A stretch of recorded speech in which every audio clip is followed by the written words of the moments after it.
আসসালামু আলাইকুম। Words of সাকসেসের আরেকটি পর্বে আপনাদেরকে স্বাগত জানাচ্ছি।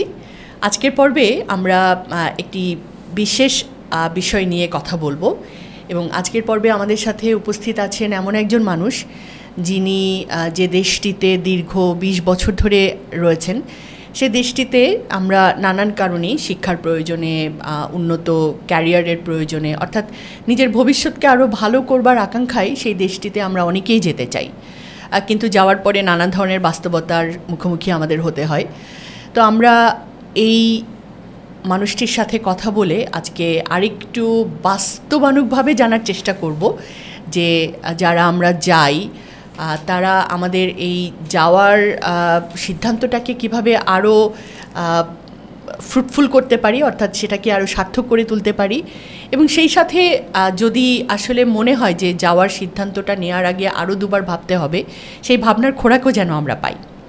তো দর্শক, আজকে আমরা ডক্টর তানজিলা মিম তাকে স্বাগত জানাচ্ছি আমাদের স্টুডিওতে। কেমন আছেন আপা? আলহামদুলিল্লাহ, শুকর আলহামদুলিল্লাহ, বেশ ভালো আছি। তো তানজিলা আপা, আপনি যদি আপনার নিজের পরিচয়টা একটু দেন, যে আসলে আপনি এখন অস্ট্রেলিয়াতে আছেন, ২০ বছর ধরে আপনি সেখানে প্রবাসী হিসেবে আছেন এবং বলা যেতে পারে যে একজন সফল প্রবাসী যিনি খুব সফলভাবে তার ক্যারিয়ার গড়েছেন, সামাজিক একটা পরিচয় সৃষ্টি করেছেন। তো আপনি যদি দর্শকদের জন্য আপনার পরিচয়টা একটু তুলে ধরেন। আচ্ছা, আসলে পরিচয় ওভাবে দেওয়ার মতো আমার তেমন কিছু নেই। আর সাকসেস বলতে সাধারণত যেটা বোঝায়, আমি হয়তো সেই ক্যাটাগরিতে পড়ি না। তবে আমি যে প্রশান্ত যে প্রাচুর্য, যেটার অর্থ হয়তো অনেকে বুঝবেন অনেকে বুঝবেন না, তবে সেটা আমার আছে। এবং ২০ বছর আগে আমি যখন গিয়েছি, আপনি যদি বলেন যে সাকসেস কোনটা, আমি ২০ বছর আগের আমি আর ২০ বছর পরের আমি এক না। এবং এটার পুরোপুরি কৃতিত্ব আমি দিব হচ্ছে কোয়ান্টামকে। যেমন আমরা যদি মানে ৩টা প্যারামিটার বলতে চাই, যে এই ৩টে প্যারামিটারে ২০ বছর আগের তানজিলা মিম এবং ২০ বছর পরে তানজিলা মিম আর এক নন, সেই ৩টা কি হতে পারে? সেটা হতে পারে পার্সোনাল, যে আমার পার্সোনাল ডেভেলপমেন্টের ক্ষেত্রে ২০ বছর আগের আমি আর এখনকার আমি এক না। ২০ বছর আগে আমি পাবলিক স্পিকিংয়ে যেতে চাইতাম না, সোশ্যাল অ্যাংজাইটি, আমি পেছনে থাকার মানুষ। তো এখন আমাকে মানে কি বলবো, মানে খুব স্বতঃস্ফূর্তভাবেই আমাকে যেতে হয় এবং আমি যে কথা বলতে পারি মানুষের সামনে। তো এটা আমি আগে পারতাম না। আপনি যদি আমাকে ২০ বছর আগে এখানে ডাকতেন, আমি হয়তো আসতাম না। সো এটা হচ্ছে ১ নাম্বার। ২ নাম্বার হচ্ছে যে ক্যারিয়ারের বিষয় যদি বলেন, তো আমি আসলে ডেন্টালে কোর্স কমপ্লিট করেই ওখানে গিয়েছি, কিন্তু প্র্যাকটিস করা হয়নি কারণ ওখানে আমার বাচ্চা ছোট ছিল। তো যে কারণে এই যে রেজিস্ট্রেশনের যে প্রসেসটা, আমি পরীক্ষা দিয়েছি, দেই নাই তা না, পরীক্ষা দিয়েছি, ৫ বছর ওখানে ডেন্টাল অ্যাসিস্ট্যান্ট হিসেবে কাজ করেছি, শুধুমাত্র ওখানকার মানে রেজিস্ট্রেশন, হ্যাঁ, জায়গাগুলো বোঝার জন্য, কিভাবে তারা কাজ করে এই জায়গাগুলো বোঝার জন্য ওদের সাথে ৫ বছর কাজ করেছি। কিন্তু পরবর্তীতে আসলে এই প্রসেসটা কমপ্লিট করা হয়নি। এক হচ্ছে বাচ্চা ছোট, ২ হচ্ছে যে ফিজটা অনেক বেশি। তো কাজ করে সংসার মেনটেন করে ছোট বাচ্চা নিয়ে আমি আসলে ওটা কন্টিনিউ করতে পারিনি। তারপরে আমি এই যে কাউন্সেলিং প্রফেশনে চলে আসি, যেহেতু এত বছর ধরে আমি মেডিটেশনের সাথে যুক্ত। তো তখন ভাবলাম যে এটা আসলে একটার সাথে আরেকটা যায়। এটাই আমি একটু জিজ্ঞেস করতে চাইছিলাম যে আপনি তো এখন ওখানে মেন্টাল হেলথ কাউন্সিলর হিসেবে কাজ করছেন, তো এই প্রেক্ষাপটটা কি আসলে? এইটা হচ্ছে বাংলাদেশে আসলে যে সময়টাতে আমি কাউন্সেলিংয়ের কোর্সটা করি, আমি নিজেও কিন্তু এটার কনসেপ্ট সম্পর্কে ভালোভাবে জানতাম না। তো আমার যখন আমি কোর্সটা করলাম, আমাদের দেশে কিন্তু এই কনসেপ্টটা আসলে তখন খুব মনে হয় নতুন ছিল এবং আমরা খুব সহজে মানুষের কাছে নিজের ভেতরের কথা কিন্তু বলতে অভ্যস্ত না, ওখানে যেরকম বলা হয়। তো ওটা কিন্তু অভ্যস্ত না। তখন আমি যখন কোর্সটা করি, তখন আমি নিজেই রিয়ালাইজ করলাম যে আসলে এটা দরকার আছে। হ্যাঁ, আমি তখন কোর্সটা যখন করলাম, আমি নিজেই মনে হলো আমি মিডল অফ দ্য সি হাবুডুবু খাচ্ছি, আমার আসলে কোনো কিনারা নাই, কারণ আমাকে ভেতরের জিনিসগুলো বের করতে হয়েছে। মানে যখন করেছি আমি কোর্সটা, তো ওটার পরে আমি রিয়ালাইজ করলাম যে আমার তো আসলে এটা মানুষের জন্য করা উচিত। কারণ আপনি যদি একটা মানুষকে একটা কথা বলেন, ধরেন হয়তো মানুষের তো জ্বর হয়, জ্বর হলে আপনি কোথায় যাবেন? জ্বর হলে আপনি যাচ্ছেন ডাক্তারের কাছে, আপনাকে ওষুধ দিচ্ছে, প্যারাসিটামল দিচ্ছে, আপনি খাচ্ছেন, আপনি সেরে যাচ্ছেন। কিংবা আপনার জ্বরের হয়তো কোনো আন্ডারলাইন আরও অন্য কোনো কারণ থাকতে পারে, যে কোনো কারণে জ্বর হতে পারে, হ্যাঁ, সেটার জন্য যখন আপনি অ্যান্টিবায়োটিক খাচ্ছেন বা অন্য কোনো ওষুধ খাচ্ছেন, আপনার জ্বরটা চলে যাচ্ছে, সিমটমগুলো চলে যাচ্ছে। কিন্তু আপনার মনের যে জ্বর, আমাদের কিন্তু মনেরও জ্বর হয়। সো এটা আমি ওই কোর্স করতে গিয়ে রিয়ালাইজ করলাম যে মনের জ্বর হয়। মনের ধরেন হয়তো একটু আপসেট, আপনি হয়তো কারো সম্পর্কে হয়তো একটু ভালো লাগছে না, আপনার মনটা ভালো না, লো ফিলিং, হ্যাঁ একটু লো ফিলিং যেটাকে বলে, সেই সময় আপনি যদি একটা মানুষের সাথে কথা বলেন, ধরেন আপনি আপনার প্রিয় কোনো মানুষের সাথে কথা বললেন, তখন হয়তো কোনো একটা কথা বললেন, হয়তো আপনার পরিবার সম্পর্কে কিংবা আপনার হাজব্যান্ড সম্পর্কে কিংবা আপনার অন্য কোনো কিছু সম্পর্কে আপনি হয়তো বললেন তাকে, তো বলার পরে আপনি হয়তো সেটাকে ভুলে গেলেন, বলার পরেই কিন্তু আপনার ওই ইন্টেন্স ফিলিংটা চলে গেল। আচ্ছা, যখন চলে যাচ্ছে তখন আপনি 2 দিন পরে ভুলে যাচ্ছেন, কিন্তু ওই যে যার কাছে আপনি বললেন তারও কিন্তু আরও 2-4টা কাছের মানুষ আছে, উনি কিন্তু ভুলছেনও না এবং উনি তাদের কাছেও হয়তো শেয়ার করলেন কথাটা। তখন যখন 7 দিন পরে আপনি যখন সেম কথাটা অন্য মানুষের কাছ থেকে এসে শুনছেন যে তোমার নাকি এরকম হয়েছিল বা তোমার এই জিনিস, তখন আপনার ভালো লাগবে না, কিন্তু কখনোই ভালো লাগবে না এটা শুনতে।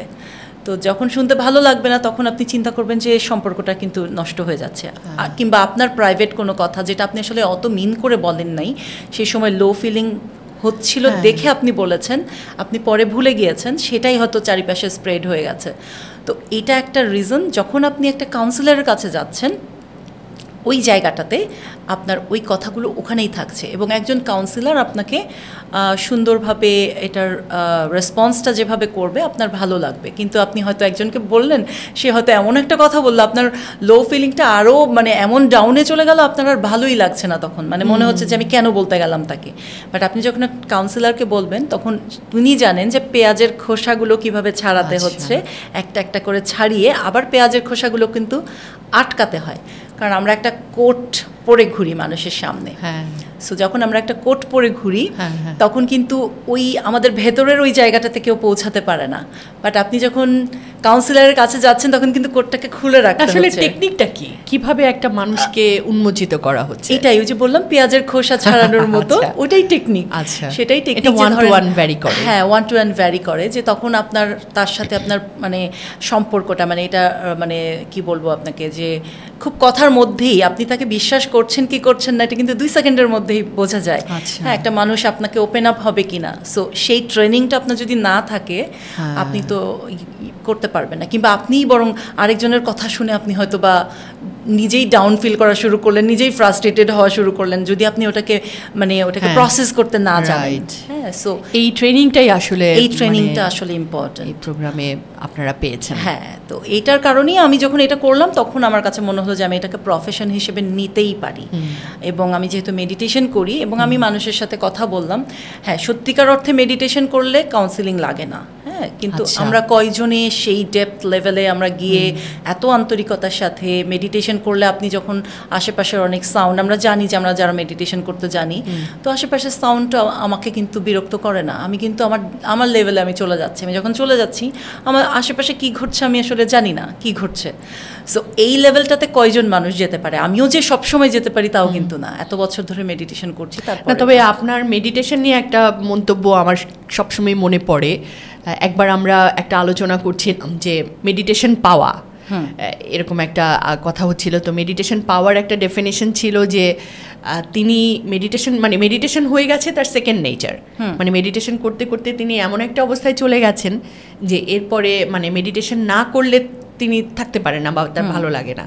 তো আপনি একটা মানে ইন্টারাকশনে বলছিলেন যে আপনার নিজেরও এই একই অবস্থা হয়েছে, এইটা কিভাবে হলো? মেডিটেশনটা আসলে আমার একটা পার্ট হয়ে গেছে, যেমন 3 বেলা ভাত খাওয়া, নিঃশ্বাস নেওয়া, এটা যেরকম আমি মেডিটেশন ছাড়া ঘর থেকে বের হতে পারি না।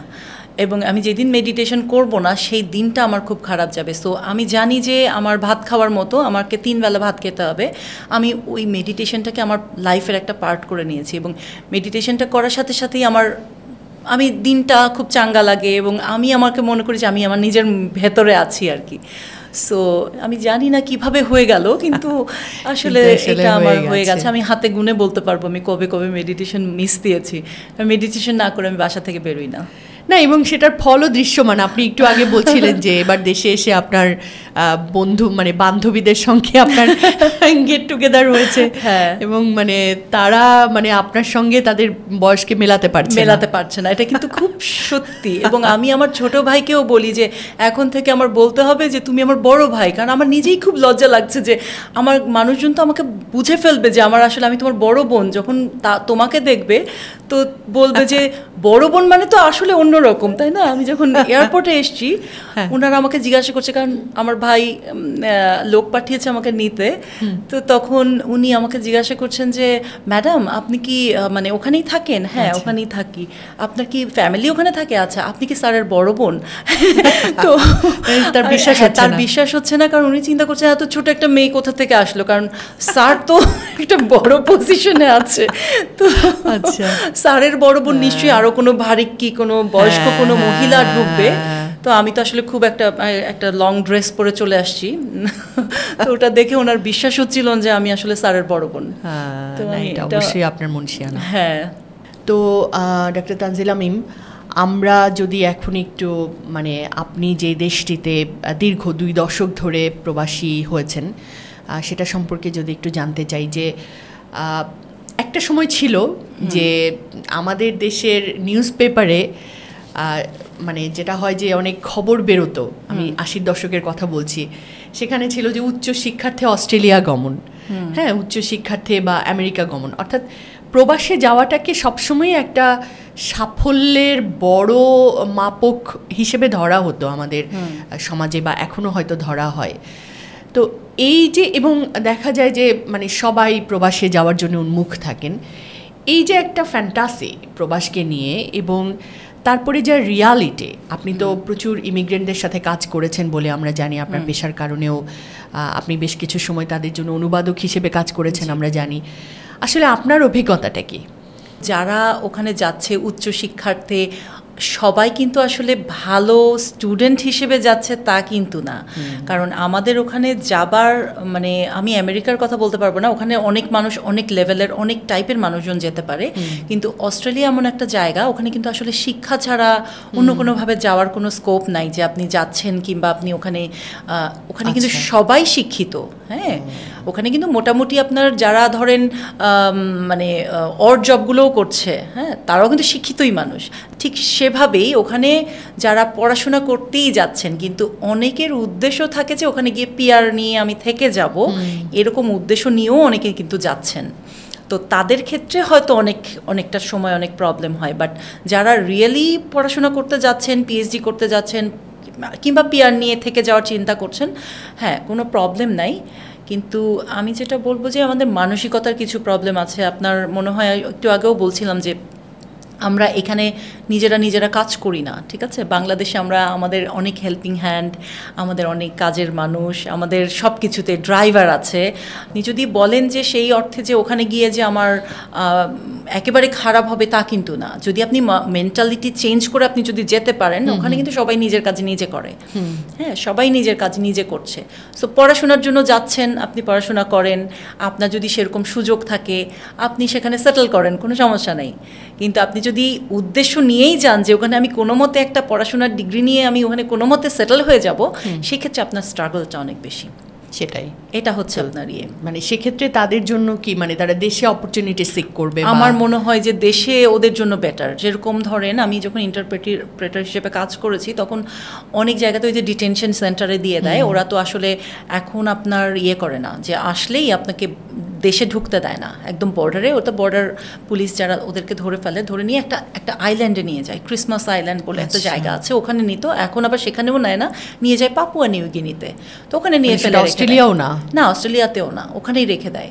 তো বিষয়টা হচ্ছে যে আমি এরকম অনেক মানুষকে জানি, ওদের গল্প শুনেছি, কারণ ওরা আমি জানি না অনেক ডিটেনশন সেন্টারে থাকে তো মানুষ দেখে না।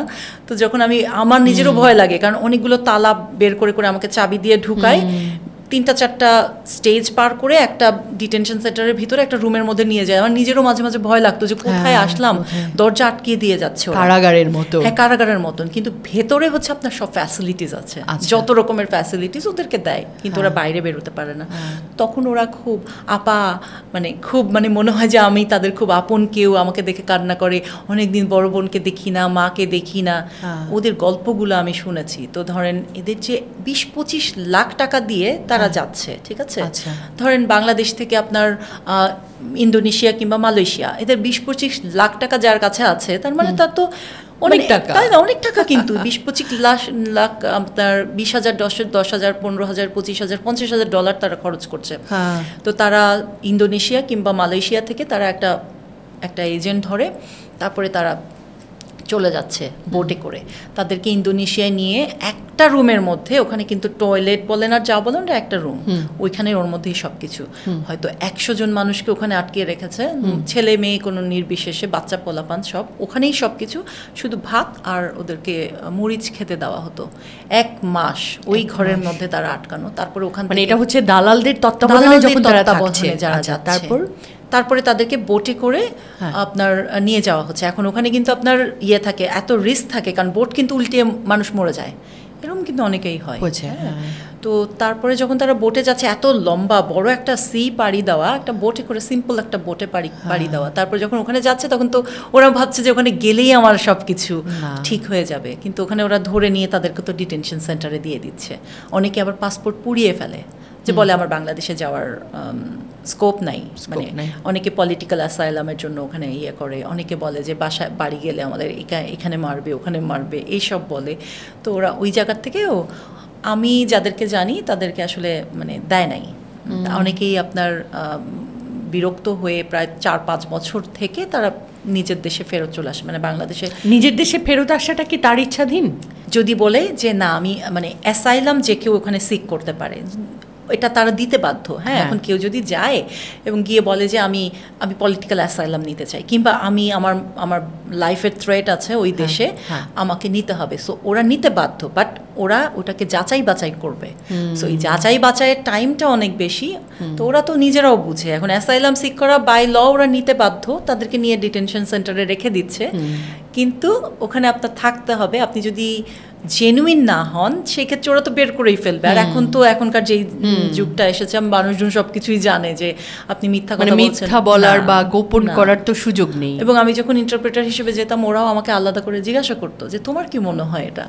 তো আমারও এখানে কোনো স্কোপ নাই যে ওরা যেটা বলছে আমাকে কিন্তু ট্রান্সলেট করে দিতেই হবে। এখন ওরা আমাকে পেয়ে ওদের অনেক কথা বলে, আপা আমি তো এইভাবে আসছি, এখানে থাকার জন্য আসছি। এখন আমি কিছু কিছু জিনিস হয়তো স্কিপ করে যেতাম মানবিকতার কারণে, বাট এটা আমি আসলে করতে পারি না। সেটাই তো এইটাই আর কি। সো এইটা হচ্ছে একটা রাস্তা, মানুষজনে মনে করে যে খুব সহজে আমি অস্ট্রেলিয়ায় গিয়ে থাকবো। এই জন্যই বললাম যে পড়াশোনা ছাড়া অস্ট্রেলিয়ায় যাওয়ার কোনো স্কোপ নাই। সো শিক্ষিত মানুষরাই যাচ্ছে। এরা কিছু যারা বোটে গেছে তারা কিছু ধরেন আপনার, ওরা স্টিল নাও সাফার করছে। হ্যাঁ, এবং যেটা বললেন যে ওই পুঁজি দিয়ে বা ওই দিয়ে সে হয়তো চাইলে তো অনেক কিছুই করা যায়, এবং একটা দেশে থাকা আর বিদেশে থাকা তো এক নয়। ধরুন যারা প্রবাসে আছে, আমি যদি এবার আপনি যেটা বলছেন যে যেই সেক্ট অফ দ্য সোসাইটি, যে যারা ভালো আছে, ক্যারিয়ার করে ভালো আছে, তারপর তো আসলে তিনি তো তার বৃহত্তর পরিবার থেকে বিচ্ছিন্ন, সমাজ থেকে বিচ্ছিন্ন, সংস্কৃতি থেকে বিচ্ছিন্ন, এবং আমরা যদি বলি ফিচার একটা যে সিনারিও, যে তার দ্বিতীয় যে প্রজন্ম বা তৃতীয় যে প্রজন্ম, তারা কি কালচার পাচ্ছে, তারা কি রিলিজিয়ান ব্যাকগ্রাউন্ড পাচ্ছে, এই জিনিসগুলো আসলে কতটা সহজ দেশ ভার্সাস বিদেশ, বা আমরা যদি অস্ট্রেলিয়ার কথা বলি। প্রথম কথা হচ্ছে যে একটা কালচারাল শক। আমি যখন গিয়েছি, আমি এখান থেকে গিয়েছি, আমি কিন্তু একা কোনো কাজ করি নাই, একা কোথাও যাই নাই। তো সেই মানুষটা আমি যখন ওখানে গিয়েছি আমার কিন্তু কালচারাল একটা শক ছিল, যে আমি অনেক কিছুই দেখি যে আল্লাহ এটা এইভাবে করছে। তো আমার কাছে মনে হতো যে মানে সেই কোরআনের কথা মনে হতো যে বিশ্বাসীদের কাছে পৃথিবীটা কারাগার, তো আমার কাছেই মনে হতো কারাগার, কারণ আমি কোথাও যেতে পারি না, এটা খেতে পারি না, ওইটা খেতে পারি না, এখানে যেতে পারি না। সো কালচারাল একটা শক থাকেই মানুষের। আর আপনি যেটা বলছেন যে ওখানে গিয়ে যে তাদের যে নেক্সট জেনারেশন কিভাবে এটা কোন রিলিজিয়ন নিবে বা এটা সেটা, তো এগুলো নিয়ে আমার কিন্তু প্রবলেম হয়েছে, হয় নাই তা না, কিন্তু এগুলোকে বুঝতে আমার টাইম লেগেছে অনেক। হ্যাঁ, যে ধরেন মানুষজন যাচ্ছে, হ্যাঁ ঠিক আছে, আপনার অনেকেই যারা সেটেল করে ফেলছে, এখন যেরকম আপনার নিয়মটা একটু চেঞ্জ করেছে স্টুডেন্টদের জন্য, যে আগে আপনি ওখানে একটা টাইমে, আমার টাইমেও ছিল এটা, যে আপনি কোনো মতে 12 মাস যদি আপনি ওখানে থাকেন আপনি পিআরের অ্যাপ্লাই করতে পারবেন। এবং রাস্তাঘাটে বের হলে অনেক ইন্ডিয়ানরা বলতো যে আমি পিআরের কোর্স করতে এসেছি। তো আমি চিন্তা করলাম পিআরের কোর্সটা কি, হেয়ার ড্রেসিং, আপনার ফুড হ্যান্ডেলিং, এসবের 6 মাসে 1 বছরের একটা কোর্স করতো, তারপরে আপনার ওখানে পিআরের অ্যাপ্লাই করতো, জব করে ফেলতো। বাট এটা কিন্তু এখন আর নাই, না এখন আর নাই। এখন হচ্ছে আপনাকে যেই সাবজেক্টে আপনি পড়তে যাচ্ছেন আপনাকে ওই সাবজেক্টেই পড়তে হবে, এবং পড়ার সময় আপনাকে 20 আওয়ার্স আপনাকে উইকে, পার উইকে আপনি ফুল টাইম কাজ করতে পারবেন না, 20 ঘন্টার বেশি আপনি কাজ করতে পারবেন না। সো আপনাকে কিন্তু সেই এনাফ টাকাটা নিয়ে যেতে হচ্ছে। অনেকের ভুল একটা ধারণা থাকে, আচ্ছা আমি এখানে কোনো মতে যাই, গিয়ে তারপরে ওখানে কাজ করে এটাকে খরচ, এইটা একটা ভুল ধারণা। আপনি যদি না নিয়ে যান এটাতে আপনি স্ট্রাগল করতে হবে। এটা আমাদের দেশের মানুষের আমি খুব বলবো যে খুব ভালো একটা গুণ, যে কিছুদিন গিয়ে একটু স্ট্রাগল করে তারপর ওরা কিন্তু পারে, আমরা পারি, হ্যাঁ সব কিছুই কিন্তু ম্যানেজ করে নিতে পারি। তো ওই জায়গাটা হচ্ছে যে আপনার যে মানুষজন যখন যাচ্ছে তখন আপনার এই অ্যাটিটিউডটা, মেন্টাল অ্যাটিটিউডটা যদি একটু চেঞ্জ করে নিয়ে যায়, মানসিকতাটাতে চেঞ্জ করে নিয়ে যায়, যে আমি ওইখানে পিআরের কোর্স করতে যাচ্ছি, এটা পসিবল না। হ্যাঁ, আপনি যাচ্ছেন, আপনাকে স্ট্রাগল করতে হবে, অন্তত 3, 4, 5 বছর আপনাকে স্ট্রাগল করতেই হবে, স্ট্রাগলের মধ্যে থাকতে হবে। সো যারা যাচ্ছেন তারা ওখানে যাচ্ছেন, সেটেল করছেন, ঠিক আছে। সো ওইখানে প্রবলেমটা, গ্যাপটা কোথায় হয় আমি যেটা মনে করি, যে ধরেন আমি এখানে একটা এস্টাবলিশড একটা ডেন্টিস্ট ছিলাম, থাকলে করতে পারতাম। সো আমার কিন্তু ওই স্ট্রাগলটা এখানে নাই, আমি কিন্তু বাচ্চার উপরে ফুল ফোকাসটা আমি কিন্তু দিতে পারতাম এখানে। কিন্তু আমি যখন ওখানে গিয়েছি আমাকে কিন্তু স্ট্রাগল করতে হচ্ছে, আমি নিজেও পড়াশোনা করছি, কাজ করছি, নতুন করে শিখছি, নতুন একটা কালচার জানছি, সেই ক্ষেত্রে আমি কিন্তু আমার বাচ্চাকে ঠিক সেইভাবে, তারপরেও আমি যতটুকুন পেরেছি আমি করেছি, কিন্তু সেই অর্থে কিন্তু আমার সাপোর্ট নাই। আপনি যেটা বললেন যে বৃহত্তর ফ্যামিলির থেকে আমরা আলাদা, আমার কিন্তু ওখানে বাবা নাই, ভাই নাই, এখানে থাকলে আমি যেটা পেতাম, তো কালচারটা ডিফারেন্ট।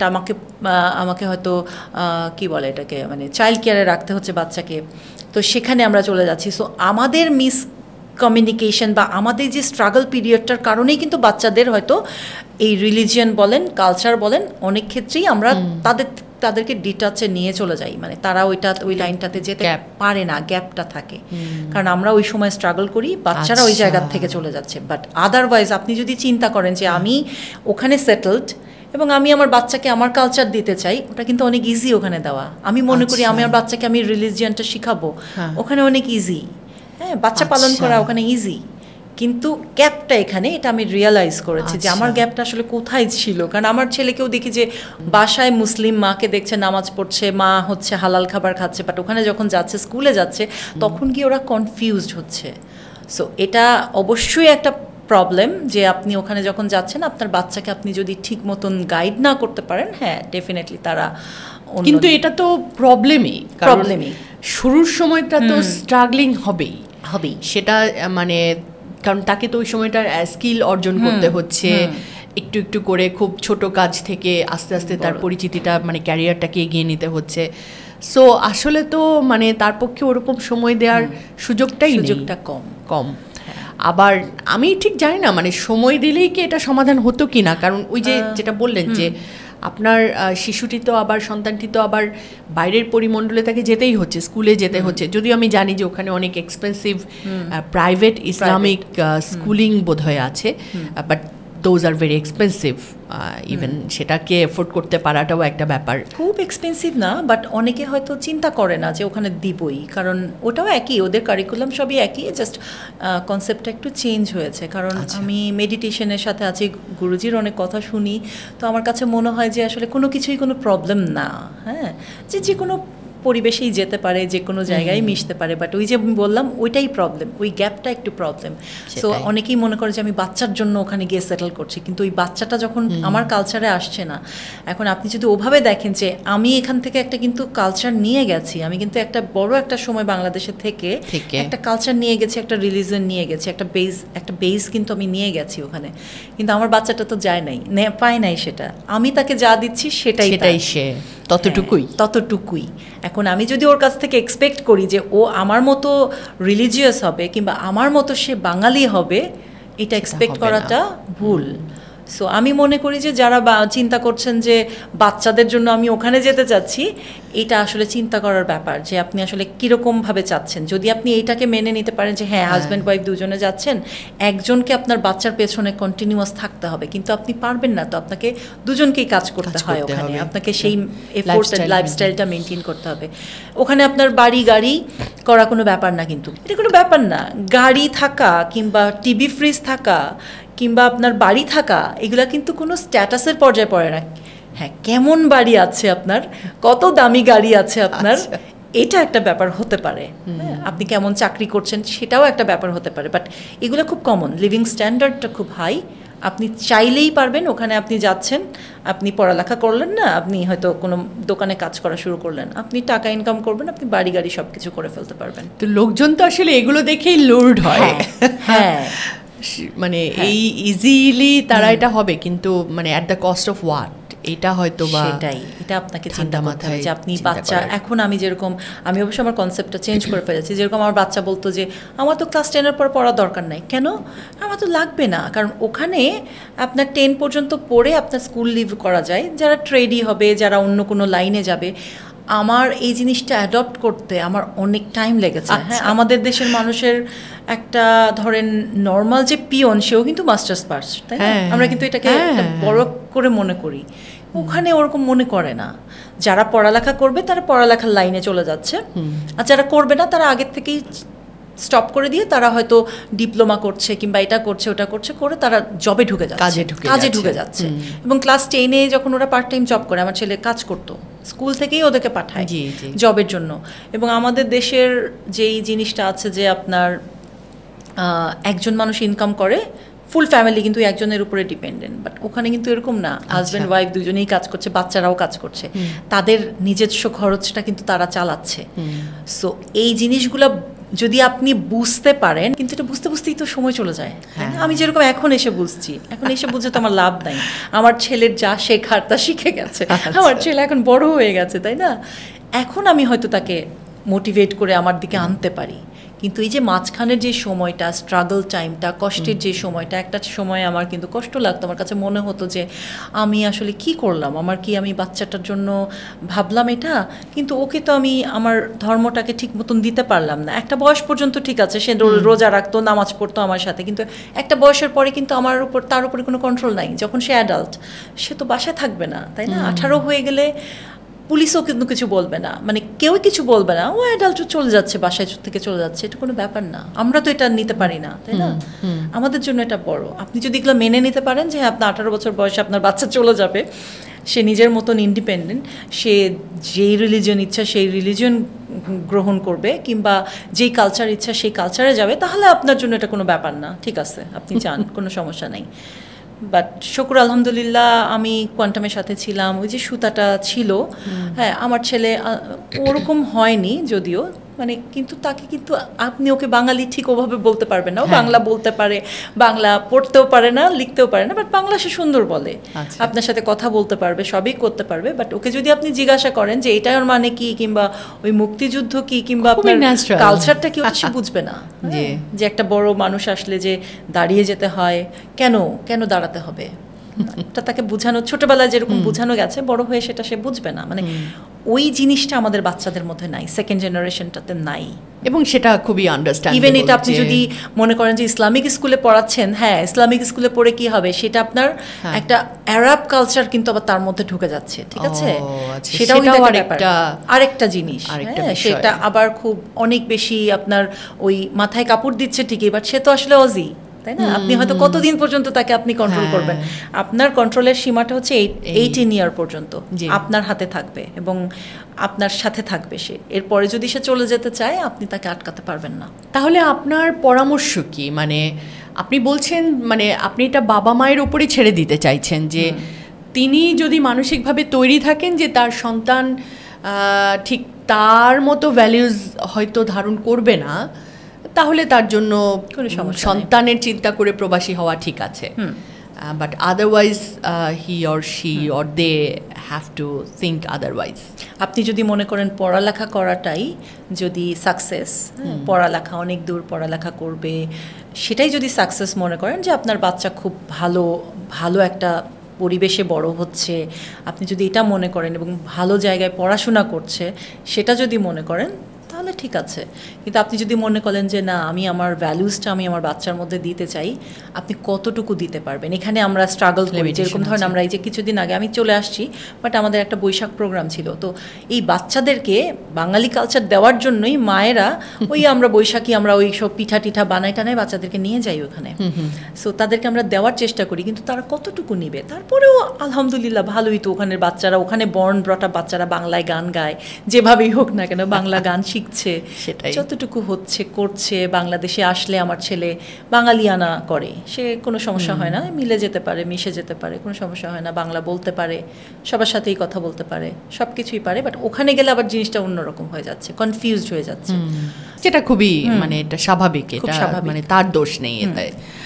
তো আমরা তো আসলে মানে শুধু নেগেটিভ বিষয়গুলো নিয়ে কথা বললাম, মানে এমনিতে মানে অজি কালচারের আপনি তো অনেক বছর ধরে আছেন, অবশ্যই এটাও একটা মানে বলা হয় যে খুব লম্বা সময় ধরে কোনো একটা সংস্কৃতি বা জাতীয়তার ভেতরে থাকলে আসলে ওখানকার ভালো খারাপ ওইভাবে ধরা যায় না। তো ভালো কি চোখে পড়েছে আপনার? ভালো বলতে আমি যেটা বলবো যে আমি যদি চাই, ধরে নিই যে আমার যে গ্যাপটা, আমি যদি ওই গ্যাপটা না থাকতো, আমার ছেলে কিন্তু ফুল বাঙালি কালচারে রিলিজিয়াসলি আমি বড় করতে পারতাম, ঠিক আছে? আমি যদি চাই, কারণ আমার ভ্যালু, আমার যেই জায়গাটা ওইটা শেকড়টা খুব শক্ত, আমার জায়গা, ভ্যালুর জায়গাটা।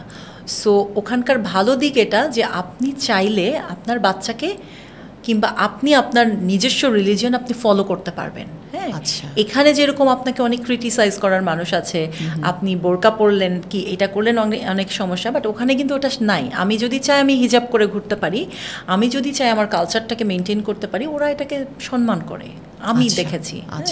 এখন আপনি যদি বলেন যে না, আপনি এখন যাচ্ছেন এমন একটা পরিবেশে, আপনাকে ওইটুকুন মানতে হবে। এখন আমি যে বললাম যে স্ট্যাটাসটা, আমি ডেন্টিস্ট, বাট আমি ডেন্টাল অ্যাসিস্ট্যান্ট হিসেবে কাজ করেছি। যিনি এখানকার ব্যাংকার, উনি হয়তো ব্যাংকিংয়ে নাই, অন্য কোনো কাজে কাজ করছেন, তো আপনার স্ট্যাটাসটা কিন্তু ডাউন হচ্ছে, ঠিক আছে? ওটা হচ্ছে আপনাকে বুঝতে হবে যে ওখানকার আপনি যদি চান আপনি আপনার নিজস্ব ধর্ম মেনটেন করতে পারবেন, কোনো সমস্যা নাই, কেউ আপনাকে কিছু বলবে না। আমরা যেরকম কিন্তু নামাজে যাচ্ছি মহিলারা, আমি কিন্তু নামাজ পড়ি, যেটা হচ্ছে জুমার নামাজে, ইজিলি চলে যাচ্ছি মসজিদে এবং ওখানে সবাই যায়, খুব নর্মাল কালচার। হ্যাঁ, সো আপনি চাইলে আপনার কালচারটাকে ধরেও রাখতে পারেন, আপনি চাইলে ওটাকে ছেড়েও দিতে পারেন। আপনি যে কালচার নিতে চাবেন আপনি সেই কালচারে আপনি থাকবেন, আপনাকে কেউ কিছু বলবে না। আপনি যদি রিলিজিয়াসলি থাকতে চান, আপনাকে ওরা সেটাকে সাপোর্ট করবে। আচ্ছা, আর যেটা বললাম লিভিং স্ট্যান্ডার্ডটা হাই, সো সেই ক্ষেত্রে আপনার এখানে ডিস্ট্রাক্ট হওয়ার জায়গাটা কম। যেমন আমি বাংলাদেশে আসার পরে আমার মেডিটেশন, আমার এটা সেটা নিয়ে আমার কিন্তু অনেক স্ট্রাগল করতে হচ্ছে, জ্যামের মধ্যে আটকাতে হচ্ছে, আমি ওখানে যাচ্ছি, কোথায় যাচ্ছি, কি করছি, এগুলাতে কিন্তু আমার ডিস্ট্রাকশনটা অনেক বেশি। এখানে অমুকের জায়গায় দাওয়াত, সেই জায়গায় যেতে হচ্ছে, বা এই জিনিসগুলো কিন্তু অনেক বেশি এখানে ডিস্ট্রাকশন হচ্ছে আমার। কিন্তু আমি ওখানে কিন্তু রুটিন ফলো করতে পারি, আমার মেডিটেশনের টাইম, আমি মেডিটেশন করছি, উইকডেজে আমরা কাজ করছি সকাল থেকে সন্ধ্যা। হ্যাঁ, মনোটোনাস ডেফিনেটলি, বাট আমরা যেহেতু মেডিটেশন করি আমার কাছে মনোটোনাস লাগে না।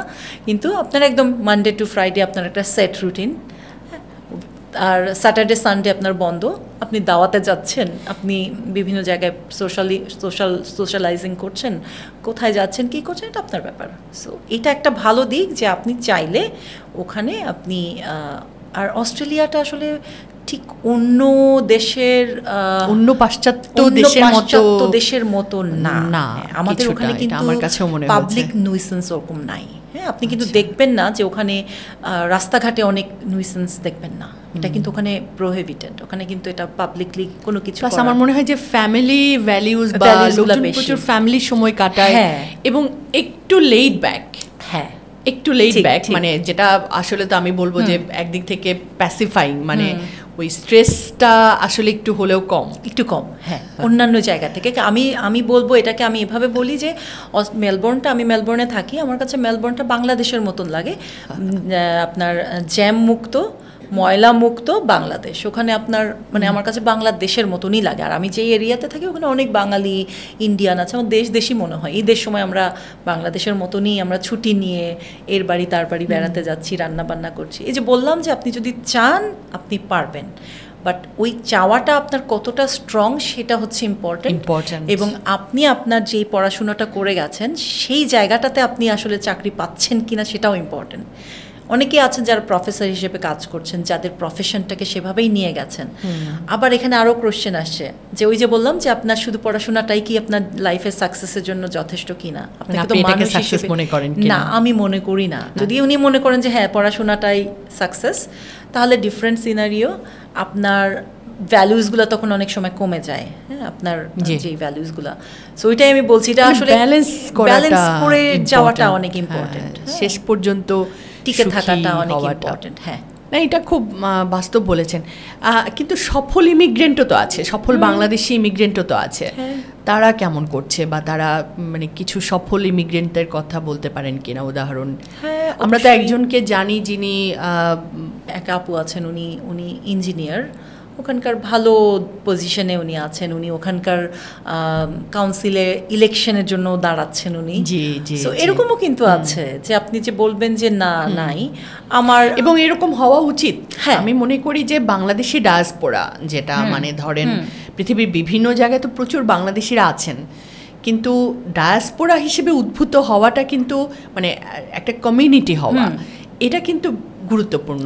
হয়তো আছে তারা বিক্ষিপ্ত, কিন্তু যখন তারা একত্রিত হচ্ছে, তাদের কমিউনিটি হিসেবে তাদের একটা পরিচিতি আলাদাভাবে প্রতিভাত হচ্ছে, তখন কিন্তু তারা ডায়াসপোরা হিসেবে গণ্য।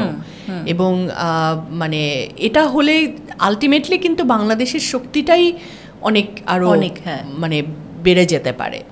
কিন্তু সেটা বোধহয় আসলে সেটা করার জন্য এখনো আমাদের আসলে অনেক কাজ করতে হবে, বা পরিকল্পনা হয়তো বা করতে হবে। মানে ইন্ডিয়ানরা যেরকম ওদের কমিউনিটিটা ওইখানে ওরা কিন্তু টেনে তোলে, হ্যাঁ, একজন আরেকজনকে, কিন্তু আমাদের ভেতরে আসলে একটু হয় কি যে ওই একাত্মতা বোধটা ওই বাঙালিদের মতনই যেরকম ছোট ছোট গ্রুপ হয়ে যায়, এগুলো একটু নেগেটিভ আছে। কিন্তু তারপরেও বাঙালি কমিউনিটি যেরকম একসাথে কাজ করে, তারা আমাদের ওখানে শহীদ মিনার করেছে, পার্মানেন্ট একটা স্থাপনা।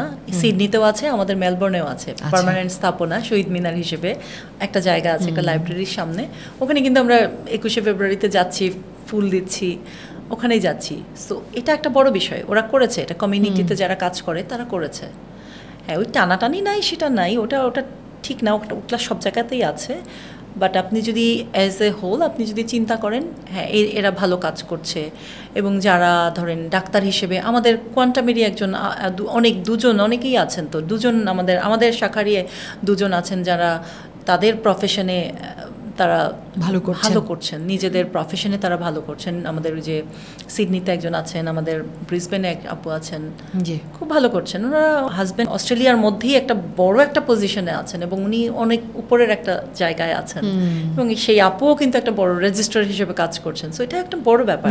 অনেক বাঙালি আছেন, বাঙালি ডাক্তার আছেন যারা কাজ করছেন, তারপরে ইঞ্জিনিয়ার আছেন, কিংবা প্রফেসর হিসেবেও কাজ করছেন, পড়াশোনা করেছেন, বিশ্ববিদ্যালয়ের প্রফেসর। হ্যাঁ, ওই যে আমি বললাম না, তারা ধরেন হয়তো আমাদের কোয়ান্টামেরি আছেন যারা এখান থেকে হয়তো মানে বিসিএস ক্যাডার যারা, ওনারাও এরকম আছেন যে তারা ওখানে গিয়ে এখন পিআর নিয়েছেন, পড়াশোনা করছেন। হ্যাঁ, স্ট্রাগলের জায়গাটা আসলে থাকেই। হ্যাঁ, একটা জায়গায় যাওয়ার জন্য তো যোগ্যতাটাকে তো বিকশিত করার জন্য যা পরিশ্রম, মেহনত। আর আমরা তো আপনি জানেন যে বলি যে সবচেয়ে ভালোভাবে কাজ করা, যেটা করা, আমি যদি প্রবাসী হই তাহলে আমি চেষ্টা করব যে ওখানে আমি সবচেয়ে বেস্ট প্রবাসী হওয়ার জন্যই আমি কাজ করা উচিত, সেটা আমরা মনে করি আর কি। তো আপা, আপনি তো আমরা জানি যে কোয়ান্টাম মেডিটেশন সোসাইটি মেলবোর্ন যেটা, সেটার সঙ্গেও আপনি আছেন, এবং একেবারেই মানে বহু বছর ধরেই, আমার তো মনে 11 সাল থেকে, তার মানে 1 দশকেরও বেশি সময় ধরে আপনি এই কমিউনিটিটাকে টেনে তোলার বা অর্গানাইজ করার চেষ্টাটা করছেন। তো এটা শুরুটা কিভাবে হলো এবং এখন কি অবস্থা? ওই যে বললাম আমি আপনাকে যে আমি আসলে সামনে যাওয়ার মানুষ ছিলাম না, তো আমি অনেককেই বলেছিলাম তখন যে মেডিটেশনটা, আসলে আমি তো মেডিটেশন নিজে নিজে করতাম, এবং সেই সময়টাতে আপনার আমাদের কমিউনিকেশনটা কিন্তু অত ভালো ছিল না বাংলাদেশের সাথে। এখন যেরকম একেবারে সরাসরি ভিডিও কলে অনেক কিছু কথা বলা যাচ্ছে, তখন আমি দেশে ফোন করতাম, বিভিন্ন লোকের কাছে জিজ্ঞাসা করতাম এই প্রোগ্রামে কী হয়েছে, ওই প্রোগ্রামে কী হয়েছে, আমরা এখন কি করব, ওভাবে জানতে হতো।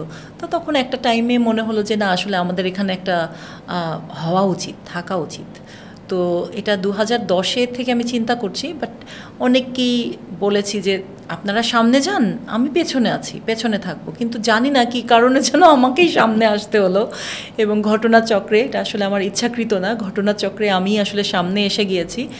এবং ওই যে পার্সোনাল গ্রোথ, যেটা বললাম না যে আমি গুরুজির একটা কথা সবসময় মনে পড়ে আমার, যে যখন কারোর উপরে দায়িত্বটা অর্পণ করা হয়, স্রষ্টা তখন তাকে সেই দায়িত্ব পালনের জন্য যে দক্ষতা, সেই দক্ষতাটা তিনিই তাকে দিয়ে দেন। তো আমি ওটা মাথার মধ্যে রাখতাম, আচ্ছা আমার তো দক্ষতা নাই, দেখি করি। তো ওইভাবে করতে করতেই, কারণ এটা আমার ভালোবাসার জায়গা, এই যে বললাম কোয়ান্টাম আমার ভালোবাসার জায়গা, মেডিটেশন আমার একটা নিঃশ্বাস নেওয়ার জায়গা। সো এটার জন্যই আমার ভালোবাসার থেকেই আর কি যতটুকুন করা, এটা আমার বাসার থেকে শুরু হয়েছে প্রথমে। তখন মানুষের জায়গা করতে পারতাম না, যেই মানুষ, আমি কিন্তু বাসায় আমি কিন্তু কাউকে অ্যালাউ করতাম না, সেখানে আমি আমার বাসাতে মেডিটেশনের প্রোগ্রাম, অনেক বড় একটা স্টেপিং ছিল এটা, 11 সালে অনেক বড় একটা স্টেপিং ছিল। তো তারপরে বাসায় মানুষ জায়গা দিতে পারতাম না, আমরা একটা হল ভাড়া করলাম, তো সেখানেও যেতাম। একটা টাইমে আমরা নিজেরাই থাকতাম, গুরুজি বলেন না একসময় নিজেরাই মুছেছি, সব কিছু করেছি। এখন কিন্তু আমাদেরও কিন্তু অবস্থা ওরকম, আমরা নিজেরাই কাজ টাজ করি টুরি, তারপরে হচ্ছে শাড়ি চেঞ্জ করে, মেকআপ টেকআপ করে, শাড়ি টাড়ি পরে এসে আবার তারপরে সবার সাথে সবাইকে রিসিভ করি, কারণ ওগুলো পরিষ্কার করাও আমাদের কাজ, আমাদেরকেই করতে হবে। তো সেভাবেই শুরু, এবং ওই সময় অনেক অ্যাক্টিভ মানুষজন। কিন্তু বিষয়টা যেটা হচ্ছে যে ধরেন সেই সময় যেসব মানুষগুলো অ্যাক্টিভ ছিল, মানুষগুলোর ফেসগুলো চেঞ্জ হয়, আমি খালি বদলাই না, কিন্তু অনেক অ্যাক্টিভ মানুষ আসে যায়, হয়তো অনেকের দেশের বাইরে গেলে, এই যে বললাম স্ট্রাগলের জায়গাটা, অনেক সময় দেখা যাচ্ছে এখানে অনেক অ্যাক্টিভ যারা কোয়ান্টামে, ওখানে গেলে তারা আবার ইনঅ্যাক্টিভ হয়ে যাচ্ছে, তারা কিন্তু ওখানে অ্যাক্টিভ থাকতে পারছে না অনেক স্ট্রাগলের কারণে। এটা আমি বুঝি যে হ্যাঁ ঠিক আছে, তারা পারছেন না, তাদের আবার ওই সেটেলমেন্টের জায়গাটাতে আসতে হবে, তারপরে তারা এখানে আসবেন না। তাই দেখছি, মানে প্রবাসের অন্যান্য জায়গার বলা যেতে পারে যে যাত্রাটাও এরকমই, মানে প্রতিনিয়ত উত্থান পতনের মধ্য দিয়েই তারা যাচ্ছে, পুরনো মানুষগুলো ইনঅ্যাক্টিভ হয়ে যাচ্ছে, আবার নতুন নতুন মানুষেরা অ্যাক্টিভ হচ্ছে। এটা একটা মানে প্রবাহমান জলধারার মতো আর কি, এটা একটা বিষয়। তো আপা, আমরা আমাদের পডকাস্টের একেবারেই মানে শেষ দিকেই আছি বলা যায়, যে আপনি একজন, আমরা জানি যে 1998 সালে আপনি প্রথম কোয়ান্টাম মেথড কোর্স করেছেন, এবং তাহলে তো এটা আপনার প্রায় 3 দশকের দিকে যাচ্ছেন। তো এই যে দীর্ঘ সময়, দীর্ঘ দিন যাবৎ, বছর যাবৎ মেডিটেশন করার যে একটা অভিজ্ঞতা বা অভ্যস্ততা, এটা আসলে আপনার মানে আপনি বলেছেন যে আপনার মধ্যে প্রচুর পার্সোনাল গ্রোথ হয়েছে আপনার। তো আপনি যদি একজন মানুষকে মেডিটেশনের উপকার বোঝাতে চান, তাহলে আপনি কি বলবেন? আমি বলবো মেডিটেশনের বিকল্প কোনো কিছু নাই। হ্যাঁ, আপনি যদি মেডিটেশন করেন, তাহলে আপনি খুব সাধারণ অর্থে আপনি যদি মেডিটেশন করেন, আপনার স্কিন গ্লো করবে, আপনার বয়স কমতে থাকবে, আপনাকে যোগা করতে হবে সাথে। আর যদি একটু ডেপথে যান, আপনার মেডিটেশন ছাড়া আপনি আসলে নিজেকে প্রসেস করতে পারবেন না। সো আজকে যদি আমি মেডিটেশন ছাড়া আমি যদি অস্ট্রেলিয়াতে যেতাম, আমার মনে হয় না আমি এইখানে আপনি আমাকে দেখতে পেতেন। হ্যাঁ, হয়তো আমি হয়তো অন্য কোনো লাইনে চলে যেতাম, কারণ আমার বয়সটাও কিন্তু খুব বেশি ছিল না আমি যখন ওখানে গিয়েছি, এবং ড্রিলড হওয়ার স্কোপটাও অনেক বেশি ছিল। যে আমি আপনাকে বললাম যে আমার কাছে মনে হতো যে অনেক হাতছানি, হাতছানিটা কিন্তু প্রচুর ওখানে, আর ওখানে আমাকে কিন্তু দেখার কেউ নেই, মনিটর করার কেউ নেই, সেটাই। সো এই মনিটরিংটা কিন্তু আমাকে কোয়ান্টাম করেছে, এই মেডিটেশনটা করেছে, বিশাল ব্যাপার। সো এটা হচ্ছে আমি বলতে পারি যে ওই যে ঘুড়ি উপরে যদি আপনি ছেড়ে দেন, সেখানে যে এই নাটাইটা আপনার হাতে থাকছে, সেই নাটাইটা আমার কোয়ান্টামের হাতে ছিল, যেটার কারণে আমি কিন্তু উপরে উঠেছি ঠিকই, যখনও কখনো কখনো টেনে ধরা হয়েছে যে এটা করার দরকার নাই। আমি কিন্তু আমার যেই টেনে ধরা দরকার নাই বলতে এভাবে বোঝাচ্ছি না যে কোনো মানুষ আমাকে বলেছে যে এটা করার দরকার নাই, বাট এটা হচ্ছে যে কোয়ান্টামের যে চেতনাটা যেটা আমরা ধারণ করি, সেই চেতনাটা আমাকে ওটা করতে দেয় নাই, যে এটা আমি আসলে করতে পারবো না, কিংবা অনেক আননোন রিসোর্স থেকে আমি সাপোর্ট পেয়েছি, সেটা কিন্তু অনেক বড় একটা ব্যাপার। এবং আমি মেডিটেশনটা কন্টিনিউ করেছি বলেই আপনি এখানে আমাকে পাচ্ছেন, আমাকে আপনি এখানে দেখছেন ফ্রেশ, আমি বসে আছি, আমি কথা বলছি, আমি আমার পার্সোনাল গ্রোথটাকে এগিয়ে নিয়ে গেছি। সেটার একমাত্র কারণ যে আমি মেডিটেশনে কোনো এক্সপ্লোরেশন আনি নাই, কোনো ডাইলিউটেড করি নাই। আমি কোয়ান্টাম মেথড জানি, এটুকুনি জানি, আমি আমার মেডিটেশন করতে হবে, আমি মেডিটেশন করেছি।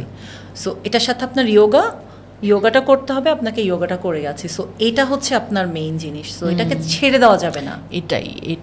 এটাই আসলে আমার মনে হয় যে বেশিরভাগ মানুষ বুঝতে ব্যর্থ হয়। তারা ভাবে যে হয়তো খুব একেবারে চকমকে কোনো একটা সাফল্য পাওয়াই বোধ হয় সফলতা। এটা আমরা দেখেছি যে, কিন্তু আসলে তো তা নয় না। তিনি যদি এই যে এটাই তো সাফল্য, এবং সাফল্য একটা চলমান প্রক্রিয়া, এটা মানে খুব সুন্দর বলেছেন আপনি যে মানে এই যে আজকে আপনার যে অবস্থান বা পরিচিতি বা স্থিরতা, এটাই যে আমি গুরুজির একটা কথা সবসময় মনে রাখি, সেটা হচ্ছে যে প্রতিযোগিতা হবে নিজের সাথে, এবং গতকালকের আমির সাথে আজকের আমি যেন গতকালকের আমিকে ছাড়িয়ে যেতে পারি।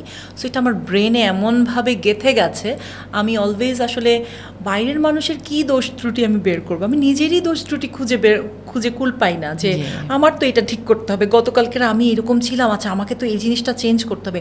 সো এটাও একটা কারণ হতে পারে যে আমি এটাকে ধরেন একটা চলমান প্রক্রিয়া হিসেবে নিয়েছি। আমি কিন্তু নিজেকে আপগ্রেড করার জন্য অলওয়েজ প্রস্তুত, এবং আপনার থেকে যদি ভালো কিছু আমি নিতে পারি, আমি নিতে পারবো, অবশ্যই নিতে চাই, আমি শিখতে চাই, নতুন করে জানতে চাই, শিখতে চাই।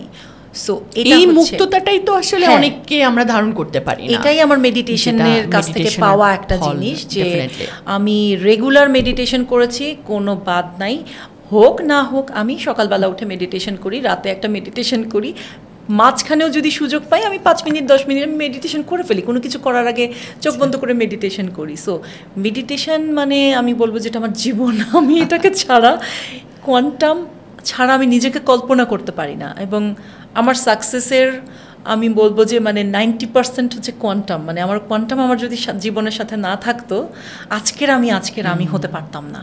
এটা হচ্ছে আমি বড় একটা বিষয়, যে আমি আজকের এই মিম কোয়ান্টাম আছে দেখে কোয়ান্টামের সাথে ছিলাম। এবং আমার যে গ্রুমিংটা আমার বাবার হাতে হয়েছে, মানে বাবার সাথে বসে বসে অনেক গল্প শুনেছি, ইসলামিক গল্প শুনেছি, নবী রাসূলদের গল্প শুনেছি, শেখ ফরিদের, যে গুরুজি সেদিন আমাদের বোধহয় প্রজ্ঞাতে বলেছিলেন, এই গল্পটা কিন্তু আমি অনেক ছোটবেলায় শুনেছি আমার বাবার কাছে বসে, শেখ ফরিদের গল্প, ওনাকে আমি শেখ ফরিদ হিসেবে জানি, ওনার গল্প শুনেছি।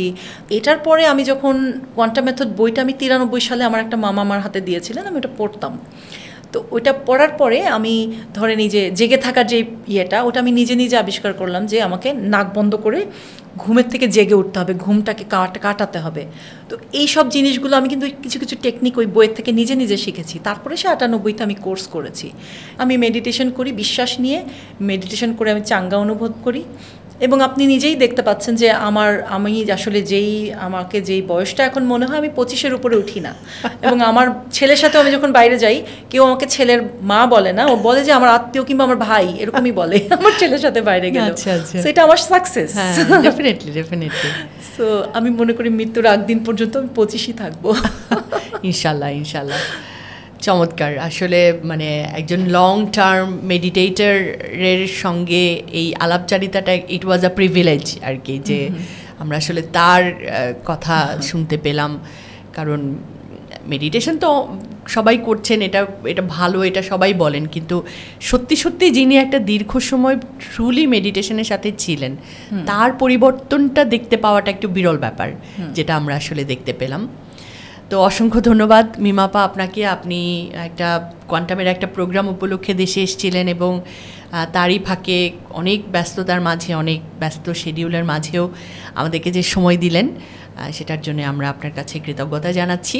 আপনি যে আমাকে এখানে ডেকেছেন, আসলে আমি হয়তো এটা যোগ্য না, কৃতজ্ঞ যে হ্যাঁ, খুবই মানে অনার্ড ফিল করছি যে এখানে আমি আসতে পেরেছি, কোয়ান্টামের কোনো প্রোগ্রামে আসতে পেরেছি, এবং আমার কথায় যদি কারোর কোনো উপকার হয় ডেফিনেটলি আমি মনে করব যে একজন আমি এটাই মনে করি যে একটা কথাতে যদি একজন মানুষ উপকৃত হয় ডেফিনেটলি সেটা অনেক। এবং আমাদের আজকের এই এপিসোডের মূল উদ্দেশ্যই আমরা মনে করি মিমাপা যে একজন মানুষ তিনি প্রবাসী হতে চাইলে নিশ্চয়ই তিনি হতে পারেন, তার সেই যোগ্যতা থাকলে সেই সুযোগ তিনি অবশ্যই নিতে পারেন, কিন্তু তার সামনে যেন তার দৃষ্টিভঙ্গিটা পরিষ্কার থাকে এবং তিনি